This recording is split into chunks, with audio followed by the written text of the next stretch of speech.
வேலூரில் ஆந்திர மாநிலம் சித்தூரை சேர்ந்த 4 மாத கர்ப்பிணி பாலியல் தொல்லைக்கு உள்ளாக்கப்பட்டதோடு குற்றவாளியால் தள்ளிவிடப்பட்ட சம்பவம் பலத்த அதிர்வலைகளை ஏற்படுத்தியுள்ளது. இந்நிலையில் இந்த சம்பவத்தில் கைது செய்யப்பட்டவருக்கு காலில் எலும்பு முறிவு ஏற்பட்டதாக கூறி மருத்துவமனையில் அனுமதித்துள்ளனர் போலீசார். இதற்கிடையே இந்த சம்பவத்தில் பாதிக்கப்பட்ட பெண்ணுக்கு 50,000 ரூபாய் நிதியுதவி அளித்துள்ளது. ஆந்திர மாநிலம் சித்தூரை சேர்ந்த இளம்பெண் ஒருவர் திருப்பூரில் உள்ள பனியன் நிறுவனத்தில் டெய்லராக பணியாற்றி வந்திருக்கிறார். தற்போது 4 மாத கர்ப்பிணியாக இருக்கும் அவர் தனது சொந்த ஊர் செல்வதற்காக கோயம்புத்தூரிலிருந்து திருப்பதி செல்லும் இன்டர்சிட்டி விரைவு ரயிலில் பயணம் மேற்கொண்டிருக்கிறார். நள்ளிரவில் இயற்கை உபாதை கழிக்க கழிவறைக்கு சென்றபோது அங்கு அந்த பெண்ணுக்கு ஒரு இளைஞர் பாலியல் வன்கொடுமை கொடுத்திருக்கிறார்.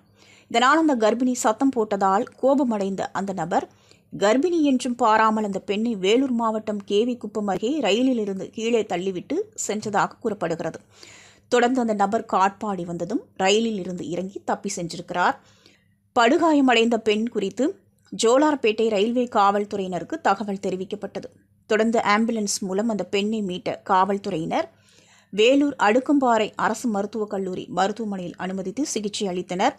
மேலும் இந்த சம்பவம் தொடர்பாக வழக்கு பதிவு செய்து விசாரணை மேற்கொண்ட நிலையில் அந்த பெண் கூறிய அடையாளங்களை வைத்து போலீசார் விசாரணை நடத்தினர். மேலும் ரயில்களில் குற்றங்கள் செய்யும் குற்றவாளிகள் தொடர்பான புகைப்படங்களை போலீசார் காண்பித்தபோது குற்ற செயலில் ஈடுபட்ட இளைஞர் குறித்து அந்த பெண் அடையாளம் காட்டினார். இதையடுத்து தீவிர கண்காணிப்பில் ஈடுபட்ட போலீசார் கேவி குப்பம் அருகே கேமராஜ் என்பவனை கைது செய்து விசாரணை நடத்தி வருகின்றனர். தமிழ்நாடு முழுவதும் இந்த சம்பவம் பலத்த அதிர்வலைகளை ஏற்படுத்தியிருக்கும் நிலையில் தற்போது இந்த சம்பவத்தில் ஈடுபட்ட நபர் மீது ஏற்கனவே பல பாலியல் வன்கொடுமை சம்பவங்களில் ஈடுபட்டது தெரிய வந்திருக்கிறது.